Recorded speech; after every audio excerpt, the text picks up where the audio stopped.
চিন্তা করে দেখো না কবরে কি যাইবা না। এই দুনিয়ার সবই পর, কবর যে তার আসল ঘর। এই দুনিয়ার সবই পর, কবর যে তার আসল ঘর। ওরে কেমনে সে থাকবি পড়ে শুধুই মাটির বিছানা। চিন্তা করে দেখো না কবরে কি যাইবা না। যেই কবরে নবী ছাড়া বন্ধ কেহ থাকবে না। যেই কবরে আল্লাহ ছাড়া বন্ধ কেহ থাকবে না। চিন্তা করে দেখো না কবরে কি যাইবা না। এই চিন্তা আমাদের ভিতরে নেই। খ্রিস্টান পরিবার তাজ্জব হলো এটা কি করে সম্ভব? আল্লাহ পাকের কাছে অসম্ভবকে সম্ভব করে না। রাতকে দিন বানাতে পারে, দিনকে রাত্রি বানাতে পারে, চন্দ্রকে সূর্য বানাতে পারে, সূর্যকে চন্দ্র বানাতে পারে, মানুষকে মেয়ে বানাতে পারে, মেয়েকে পুরুষ বানাতে পারে। মজ্জাজ সামাইল আল্লাহর কাছে এই সমস্ত জিনিসগুলো কিছুই না। যদি আল্লাহ পাক একবার বলে ইশারা আজ ভাবেন, তবে সঙ্গে সঙ্গে সেই জিনিসগুলো বাবা তৈরিও হয়ে যায়। তা আলেমে দ্বীনের লাশখানা খ্রিস্টান পরিবারে যখন দেখলো, তো আজকে ওই মালিককে এবার ডেকে বলে, ওগো আমার মালিক, আমি যেটা বলেছিলাম সত্য বলেছি, ঠিক না বলেন? এবার আল্লাহর নবীর মহামন্ত্র পবিত্র কালেমা তৈয়বা খানা পড়ে, তো আমার মেয়েটা জান্নাতি লিবাস পরিধান করে আছে। এটা কি করে সম্ভব? সারা জিন্দেগি খ্রিস্টান ধর্মেরা কাজকর্ম করেছে, সারা জিন্দেগি খ্রিস্টান ধর্ম নিয়ে চলাফেরা করেছে, আজ খ্রিস্টানের গুণগান করেছে, পবিত্র কোরআন তো তেলাওয়াত করেনি, ঈমান আননি, তাহলে কেমন করে জান্নাতি লিবাস তার শরীরের উপরে চাপলো? সঙ্গে সঙ্গে বৃদ্ধা ব্যক্তি বলেছিল, আমার মানে আপনার কন্যাটা আমার কাছে পবিত্র কোরআন শিখেছিল, আর কোরআন শিখার পরে আজকে মনে মনে লুকিয়ে লুকিয়ে আল্লাহ পাক মহাবাণী, পৃথিবীর সেনাবাণী আল্লাহ পাক জগতের বুকে বাড়িয়েছে।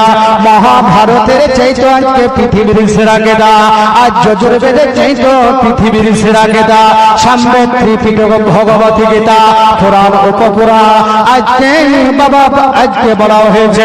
আজকে বেদান্ত সূত্র এই বিভিন্ন রকমের কিতাব থেকে পবিত্র কোরআন হলে অতি উত্তম, জগতের বুকে সেরা করে শুধু মানুষের কল্যাণ উপকারের জন্য আমার আল্লাহ পাক আল্লাহ তাআলা মানুষের হেদায়েত কল্যাণের জন্য এই জগতের বুকে কোরআন রেখেছে। ওরে বান্দা বান্দি, নজর কোরআনকে যদি তুই দেখেনি, আমি আল্লাহ পাক কোরআনকে দেখার দৌলতে রোজে কিয়ামতের দিন সূর্যের পরাকামো যেই দিন ফেটে উঠবে, লাইটের ফোকাস গুলো যখন শরীরের উপরে পড়বে, মাথার মগজগুলো গলতে গলতে জামিনে পড়বে, এত চেঁচাবেন, এত চিৎকার মারবে, তবে সেই দিন চিৎকার আল্লাহ শুনবে না, তবে আপনাদের আমাদের মৌত হবে না। ওই 12টা মুখেরা লাইটের ফোকাস যত পাওয়ার হবে, সেই দিন কি করবে? সেই দিন ওই কোরআন আল্লাহর কাছে সুপারিশ করবে, রব্বুল আলামিন আল্লাহ পাক আল্লাহ তাআলা তোমার পবিত্র বাণীকে অন্তর থেকে দৃষ্টি দিয়ে একটিবার নজর করেছে। আল্লাহ তুমি শাফায়াত করে জান্নাত দিও। কোরআন শাফায়াত করবে, আলেম ওলামা শাফায়াত করবে, নবীগণ শাফায়াত করবে। আজ চিন্তা করেন, ইনারা তো আমার নবী মুস্তাফার কাছে নিয়ে যাবেন, ইনারা যখন রাজি তো আমার নবী রাজি জোরে বলবেন।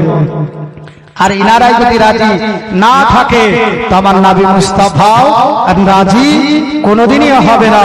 তো আজ জানে মহতারাম এবার খ্রিস্টান পরিবারের সকল মানুষ যখন কালেমা পড়ল, কিন্তু এই লাশখানা কি করে আসলো? এ আলেমে দিনের স্ত্রীর নিকটে এবার যাওয়া হলো।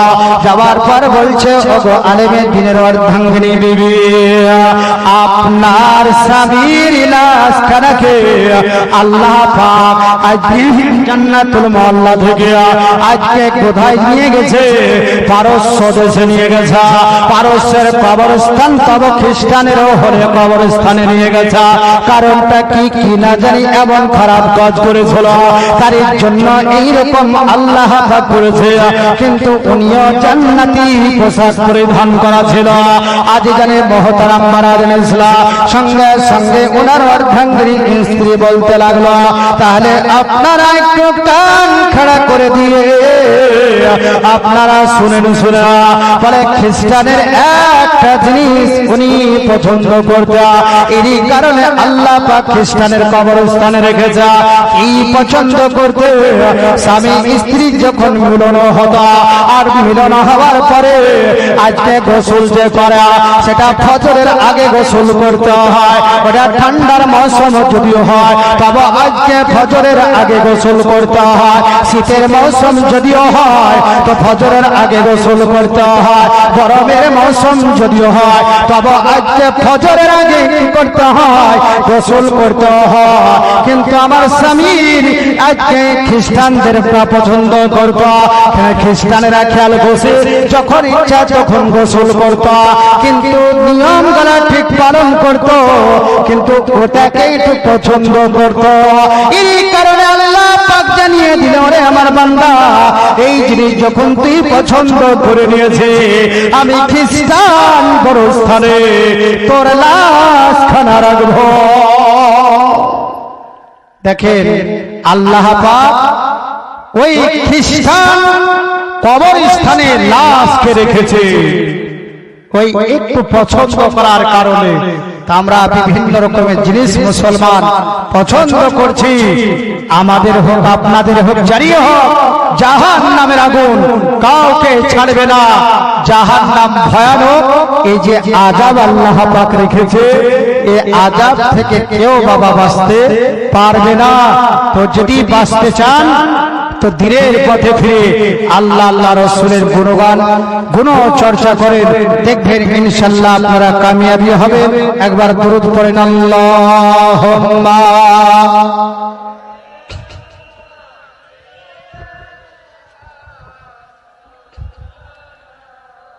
ওয়ালা আলি সাইয়্যিদিনা মাওলানা মুহাম্মদ সাল্লি আলা।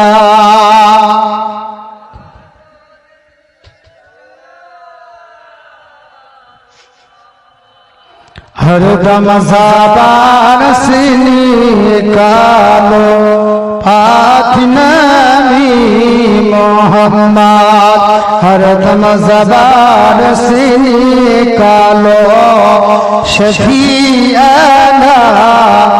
তাজি জানে মহতারাম বারাদান ইসলাম, এবার যুদ্ধে যখন চলে গেছে, ওই যুদ্ধের ময়দান থেকে আল্লাহ রাসূল আসতেছে, আর সাহাবা বর্গগণ সঙ্গে করে এক এক করে চলে আসতেছে।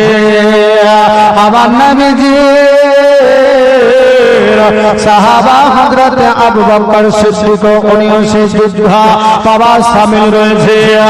আজি জানে মহতারা একটা ছোট সন্তান নারায়ে তাকবীর, নারায়ে রিসালাত, উলামা আহলে সুন্নাত, নারায়ে তাকবীর, নারায়ে রিসালাত, মাসলাক আলা হযরত।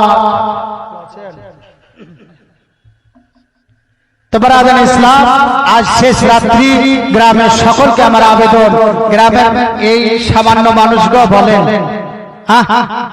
কিয়ামতের দিন এটাই আপনারা বলবেন, সেই দিন তুলে ধরবেন। আল্লাহ বলবে, সেই দিন তোরা কোথায় ছিলি? কে বলবে আমি অমুক জায়গায় গেছিলাম, সব আল্লাহ পাকের রেকর্ড করা রয়েছে, সব তুলে ধরবে, সেদিন জানিয়ে দিবে। তোমার আজ বক্তা চলে এসেছে, কয়েকটা কলির গজাল বলে আমার বক্তব্য কি করছি নাকি বলেন? আমার সঙ্গে সঙ্গে কিন্তু আপনাদেরকে পড়তে হবে। ইয়া নবী ইয়া নবী পড়েন আপনারা। ইয়া নবী ইয়া নবী ইয়া নবী ইয়া নবী, মোরা সব সবাই বলি বলতে বলতে খোদা মোরা যেন মরি, খোদা মোরা যেন মরি। ইয়া নবী ইয়া নবী ইয়া নবী ইয়া নবী, মোরা সব সবাই বলি বলতে বলতে খোদা মোরা যেন মরি।